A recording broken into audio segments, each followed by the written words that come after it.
বাংলাদেশ বনাম নেপাল সামরিক শক্তি 2026 সম্পূর্ণ তুলনা। দুইটি দেশ, দুই রকম শক্তি। একটি প্রশ্ন, যদি যুদ্ধ হয় কে জিতবে? একদিকে জনসংখ্যা, প্রযুক্তি এবং শক্তিশালী বাহিনী, অন্যদিকে পাহাড়, অভিজ্ঞতা এবং কঠিন টেরাইন। আজ আমরা বিশ্লেষণ করব বাংলাদেশ বনাম নেপাল 2026 সালের মিলিটারি পাওয়ার অনুযায়ী।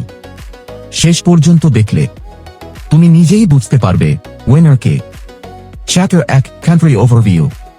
প্রথমে আসি বাংলাদেশের কথায়। বাংলাদেশ দক্ষিণ এশিয়ার একটি গুরুত্বপূর্ণ দেশ। পপুলেশন প্রায় 17 কোটি। দেশটি মূলত সমতল ভূমি, নদী আর সমুদ্র দ্বারা পরিবেষ্টিত। এটি বাণিজ্য এবং কৌশলগতভাবে খুব গুরুত্বপূর্ণ। এখন আসি নেপালে। নেপাল একটি পাহাড়ি দেশ। পপুলেশন প্রায় 3 কোটি।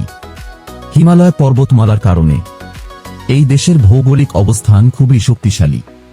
এখানেই শুরু হয় আসল পার্থক্য। Chapter 2, army strength. Bangladesh army প্রায় 2 লাখ সক্রিয় সদস্য নিয়ে গঠিত। তাদের কাছে রয়েছে আধুনিক ট্যাঙ্ক, আর্টিলারি এবং বিভিন্ন ধরনের অস্ত্র। বাংলাদেশ নিয়মিত জাতিসংঘ মিশনে অংশ নেয়, তাই তাদের অভিজ্ঞতাও কম নয়। অন্যদিকে নেপাল আর্মি প্রায় 1 লাখ সদস্য নিয়ে গঠিত। তারা পাহাড়ি যুদ্ধে বিশেষভাবে প্রশিক্ষিত, গেরিলা কৌশলেও দক্ষ। পাহাড়ে যুদ্ধ মানেই নেপালকে হালকাভাবে নেওয়া যাবে না। Chapter 3, air force. এখন আসি আকাশে। বাংলাদেশে রয়েছে ফাইটার জেট, ট্রেনিং এয়ারক্রাফট এবং আধুনিক রাডার সিস্টেম। আকাশে নিয়ন্ত্রণ মানেই যুদ্ধের অর্ধেক জিতে যাওয়া। নেপালের এয়ারফোর্স তুলনামূলকভাবে ছোট। তারা মূলত হেলিকপ্টার এবং ট্রান্সপোর্ট এয়ারক্রাফট ব্যবহার করে। এখানে বাংলাদেশ এগিয়ে। চ্যাপ্টার 4, নেভি পাওয়ার। বাংলাদেশের সবচেয়ে বড় শক্তির একটি তাদের নৌবাহিনী। বাংলাদেশের রয়েছে সাবমেরিন, মডার্ন ওয়ারশিপ এবং নাভাল বেস। বে অফ বেঙ্গলে তাদের শক্ত অবস্থান রয়েছে। অন্যদিকে নেপাল একটি ল্যান্ডলক দেশ, তাদের কোনো নেভি নেই।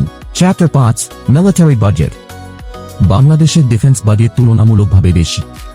তারা নিয়মিত মডার্ন টেকনোলজি এবং ইকুইপমেন্ট কিনছে। নেপালের বাজেট কম, তারা লিমিটেড রিসোর্স দিয়েই কাজ চালায়।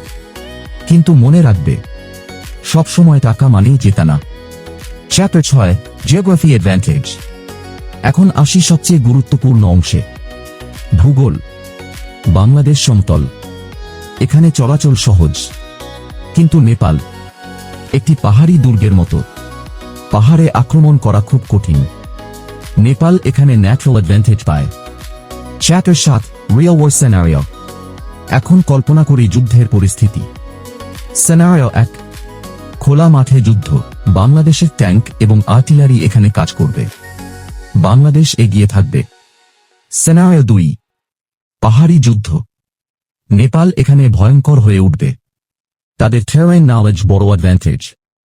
Scenario 3, air support. বাংলাদেশ আবার এগিয়ে। Scenario 4, naval support. নেপাল এখানে নেই।